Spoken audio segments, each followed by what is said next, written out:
um aluno da gente que foi para o intercâmbio no Canadá, mais especificamente em Toronto, e no primeiro dia de aula dele, ele acabou passando direto numa estação. Ou seja, ele se perdeu na cidade e aí ele fez, meu Deus, e agora? Como é que eu vou chegar na escola?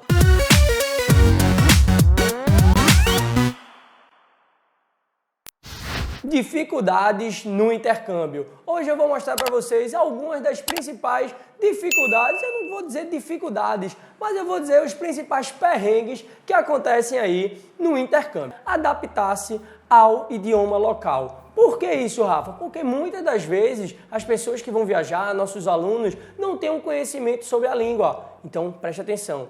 Não ter um conhecimento sobre a língua não é pré-requisito de fazer um intercâmbio. Você vai voltar com uma bagagem, com um idioma muito melhor do que o que você já foi. Então a principal dificuldade é essa, é realmente começar a entender como funciona a questão do idioma, começar a conversar. Então muita gente acaba tendo dificuldade no primeiro momento. Mas para quem vai fazer aí 4, 5, 6 meses, tem um período bacana de adaptação que leva mais ou menos um mês e meio, dependendo de cada pessoa. Então isso normalmente é o que a gente vê aí com mais frequência nos nossos alunos. Adaptação a regras sociais. Ah, Rafa, como assim as regras sociais? Porque muitos dos nossos intercambistas, eles vão e ficam em casas de família. Então, muitas vezes nessas casas de famílias não propriamente são, por exemplo, vou fazer um intercâmbio no Canadá, vou ficar com a família canadense. Não necessariamente, eles são residentes permanentes no Canadá, mas pode ser um casal de imigrantes, seja do Paquistão, seja da Indonésia, seja um mexicano. Então tudo isso existem regras sociais dentro da casa.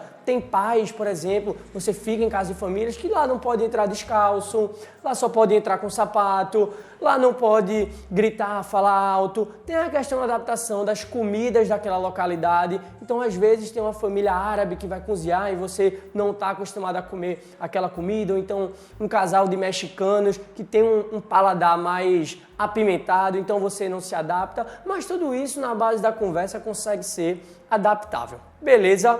Terceiro ponto, que também é um dos mais recorrentes que a gente escuta dos nossos alunos, que é a adaptação ao clima.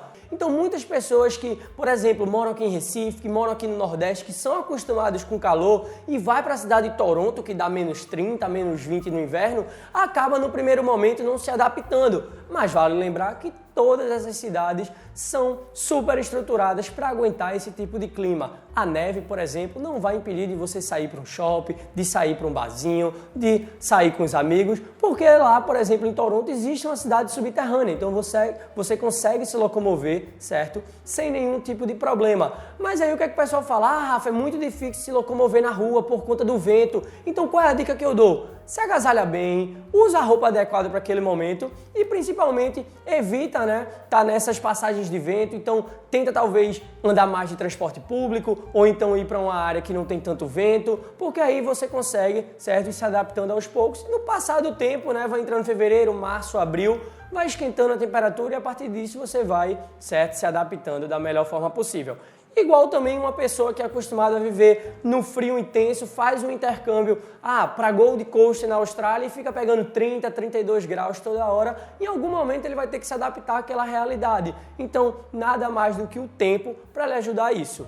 Quarto ponto agora para vocês, que muita gente fala, Rafa, eu tô indo sozinho para o intercâmbio. E como é que eu vou fazer a amizade lá? Muitas das vezes o seu pensamento aqui é o mesmo pensamento, por exemplo, de uma pessoa que está saindo da Itália, que está saindo da Alemanha, que está saindo do Japão, porque eles também estão indo sozinhos. Então, a mesma coisa que você sente, eles podem sentir também. Então, você está numa situação muito comum entre os intercambistas, que é chegar sozinho e fazer novas amizades lá. Então, qual que é a principal dica de fazer amizade?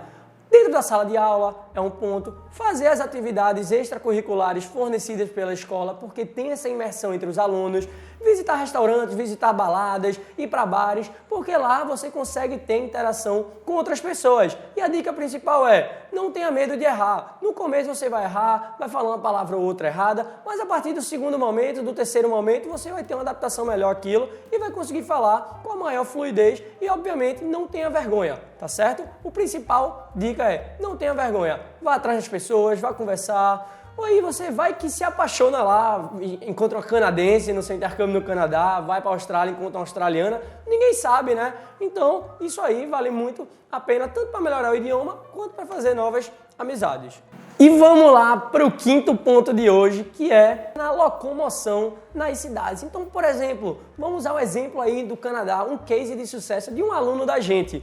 Teve um aluno da gente que foi para o intercâmbio no Canadá, mais especificamente em Toronto, e no primeiro dia de aula dele, ele acabou passando direto numa estação. Ou seja, ele se perdeu na cidade e aí ele fez, meu Deus, e agora? Como é que eu vou chegar na escola? Só que a gente da Dreams Intercâmbios, nós temos um grupo de pós-venda com cada aluno da gente, justamente para a gente estar atendendo eles em qualquer caso de urgência e emergência. E nesse caso, foi uma emergência que o nosso aluno mandou uma mensagem e fez, gente, por favor, me ajudem, eu estou perdido. Em 2 tempos, a gente fez uma ligação de vídeo, foi instruindo ele e deixou ele na porta da escola. Então, para a gente fazer isso, para isso diminuir de uma forma, a gente sempre faz uma reunião de pré-embarque e faz toda uma logística de transporte com o nosso aluno.